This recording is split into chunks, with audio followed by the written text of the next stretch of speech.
Greetings. So today I'm here with Carson Rollo.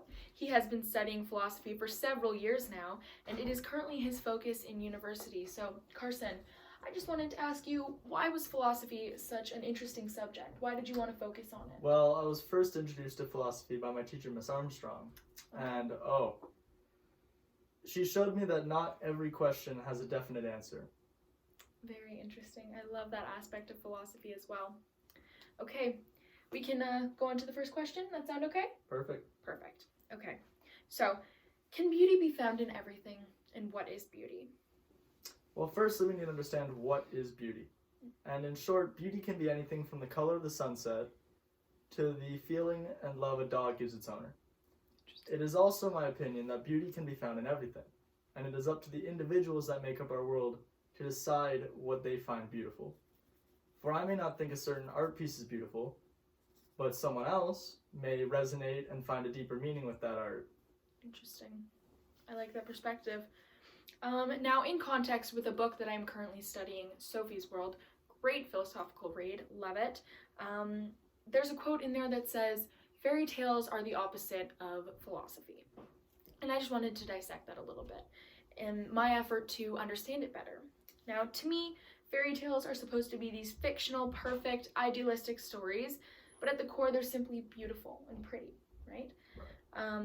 An opposite of them, philosophy, is the love of wisdom or the love of truth, which can be a little bit more rugged and imperfect. Can it then be assumed that truth is inherently ugly? Furthermore, is ignorance considered bliss then? Just a couple thoughts. Next, we can go on to question number 2. So, in your opinion, what are the main differences between someone who believes in romanticism versus a rationalist? Well, the difference between a rationalist and a romanticist are like two magnets being pushed together by their push sides and wondering why they do not stick together. A rationalist thinks about things in a very logical and thought-out way. They take into consideration very small things and factors that could change an outcome. Whereas a little more romanticist, scientific. exactly. Whereas a romanticist, they usually make decisions not with their head but with their heart, and in doing so, they allow emotions to interfere with their decision making. Interesting. Okay. Now, being such opposing views, one would assume that people who support either would be very opposite. Do you agree? Mm-hmm. Okay. Now, the goal from this question was to find out what the distinction is. In your opinion, do you think that their personality or life would be any different, or do you think that one is better than the other? What would you consider yourself? I'd consider myself a rationalist. I would say that I could not determine whether my life is better or not because I have not considered, or shall I say, experienced the other view. As rationalism, I find, solves many of life's problems if you think about things logically. Interesting. I would like to believe that I'm a little bit more of a romanticist. I like to see the beauty in everything, even, harsher subjects, right? Like death and pain, right? I think that there is some sort of beauty in there. Even further on, like just being able to cope with those things. Right. Sort of, experiencing the human condition, right? There's a certain beauty of that. Okay, well, we can hop on to the next question if that's okay with you. Yeah.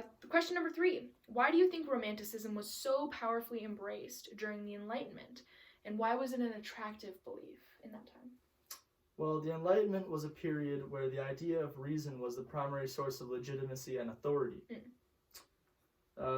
Rationalism would no doubt be embraced during this time as being able to pick apart or build up reasons based on using logic and facts to support them. This would give someone the authority to do and say what they think as long as they could back it up with logic and facts. As many people faced change in that time period, such as the input of constitutional governments and how the church was then separated from the state, they most likely found rationalism as almost an escape, a way to deal with and understand the changes being made all around them. Okay, interesting. So for me, the curiosity stems from wondering if this was an effort to cope with all of the change, as you said, the Enlightenment, right? It was a very, very interesting time with lots of change, lots of diversion from things that we would It's say a complex are time. exactly more typical or traditional, right? And it would probably be a coping mechanism for those who believed so passionately in the ways of the past. Right? Yeah. Interesting thought. Last question. I really do appreciate you coming here. Sadly, our time is almost ending, but we have one more, so that's fantastic. In your opinion, do fairy tales hinder philosophical skepticism? Well, I don't have a set in stone answer for that, but the answer I would give would be many fairy tales follow the same path as each other, as in the main character's goal at the end of the story would be to save the damsel in distress. And these fairy tales depict a perfect life. The reason I use quotes is because in these fairy tales there are happy endings where all the characters live happily ever after. However, I don't believe that fairy tales hinder philosophical skepticism, as all they are is fairy tales. They are stories that parents have told their children at bedtime. People throughout life understand that real life, what we live now, is nothing like fairy tales. You proceed to learn, discover, and debate new things all throughout your life, regardless of what fairy tales you've been told in the past. I do appreciate that answer, but I would like to debate it for just a moment. Right.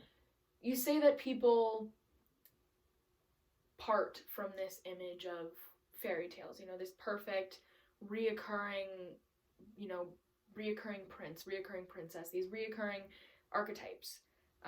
And they part from that once they start to learn about the real world. But I would say that initially having these stories be thought of as perfect in a bedtime story, something that makes you happy when you go to bed, something that you can relax with, it makes it seem as though that's the goal. That's the only way life should be.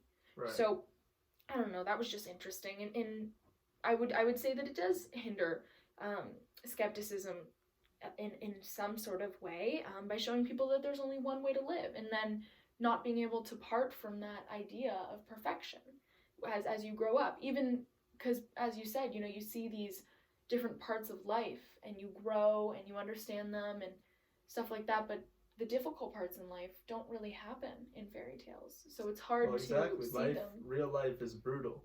Yeah. It pushes you down and crushes you whenever it finds a chance. And if, for example, many people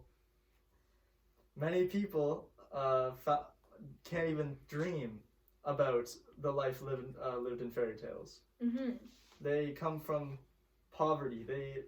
They couldn't see themselves living a life in a castle. So their definition of happiness might be a lot different than those people see in fairy tales. Interesting. I would say, though, coming back to the quote from Sophie's World, that if fairy tales are this sort of message to show what perfection is or what peace is and stuff like that, because I know that a lot of fairy tales too are there to show life lessons and stuff like that, but it seems a little bit like you're pushing this idea on people. And I understand that fairy tales, my understanding is, especially while growing up, that they're very, very predictable, right? And that's not the way life is, and I think it's sending the wrong message. And so in a sense, I would say that philosophy, the love for wisdom, is most definitely the opposite of these splendid fairy tales, because they are deterring one's look for knowledge, one's passion for knowledge, because they want to be kept in this closed little box that is, seemingly perfection. Right. I don't know. Well, as I say, life is about debating new things and learning new things. So I guarantee we all have learned something new here. What we're doing here. And I'm afraid that's all the time we have. But thank you so much for listening. And thank you so much for, coming on down here and having this conversation. No problem, as long as I get paid. Okay. Bye.